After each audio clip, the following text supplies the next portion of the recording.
সংস্কারকে বিচ্ছিন্ন করে বাংলাদেশে যদি কোনো নির্বাচন অনুষ্ঠিত হয়, তাহলে অতীতের মতো পুরনো কাঠামোতে ফিরে গিয়ে বাংলাদেশে ফ্যাসিবাদ স্বৈরতন্ত্র প্রতিষ্ঠিত হবার রাস্তা প্রশস্ত হবে। হাজারো শহীদ এবং হাজারো আহত এবং আন্দোলনকারীদের অংশগ্রহণের মধ্য দিয়ে, যে অভ্যুত্থানের মধ্য দিয়ে আমরা আজকের দিন উপস্থিত হয়েছি, সেই অভ্যুত্থানকে যদি বাস্তবিক অর্থে পূর্ণাঙ্গ করতে হয়, তাহলে বাংলাদেশের পুরনো রাষ্ট্র কাঠামোকে ভেঙে নতুন করে সেই রাষ্ট্র কাঠামোকে গঠন করতে হবে।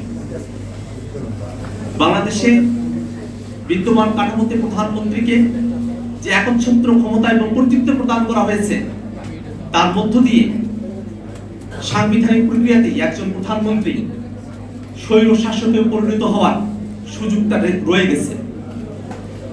আমরা চাই বাংলাদেশের সংবিধান, বাংলাদেশের আইন এবং নীতিমালাগুলো এমনভাবে পুনর্লিখিত হোক, এমনভাবে সংবিধান, আইন এবং নীতিমালাগুলো প্রণীত হোক, যাতে করে স্বৈরতান্ত্রিক এবং কুক্ষিগত করে রাখবার যে মানসিকতা, সে মানসিকতা আইন, সংবিধান এবং নীতিমালাগুলোতে প্রাধান্য না পায়। অনেকে বলে থাকেন যে শাসক গোষ্ঠীর সদিচ্ছার উপরে একটি দেশের আইন শৃঙ্খলা, একটি দেশের গণতন্ত্র এবং নাগরিক অধিকারগুলো নির্ভরশীল হয়ে থাকে। টানা সপ্তমবারের মতো বেস্ট টিস্যু পেপার ব্র্যান্ড হিসেবে স্বীকৃতি পেয়েছে বসুন্ধরা টিস্যু।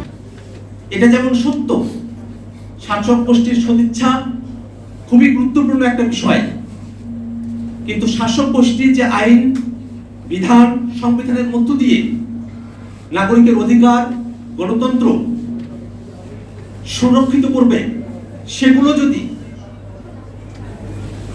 স্বৈরতান্ত্রিক নীতিমালার আদলে পরিচালিত হয়, স্বৈরতান্ত্রিক নীতিমালার আদলে প্রণীত হয়, তাহলে শুধুমাত্র সদিচ্ছা দিয়ে স্বৈরতান্ত্রিক নীতির মধ্যে থেকে দেশের নাগরিকের জন্য মানবাধিকার এবং গণতন্ত্রকে সুরক্ষিত করা সম্ভব নয়। অন্ততপক্ষে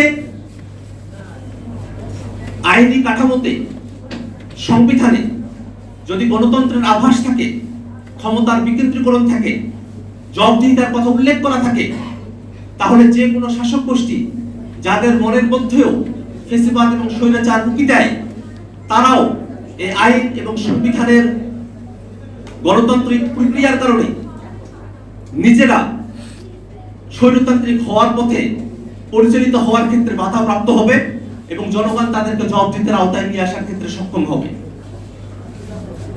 আমরা দেখেছি বাংলাদেশের সাংবিধানিক যে প্রতিষ্ঠানগুলো রয়েছে, সেই প্রতিষ্ঠানগুলোতে একপাক্ষিকভাবে যে নিয়োগ প্রদান করা হয়, তার মধ্য দিয়ে বাংলাদেশে ক্ষমতাকে একটি নির্দিষ্ট গোষ্ঠীর কাছে কুক্ষিগত করে ফেলা হয়।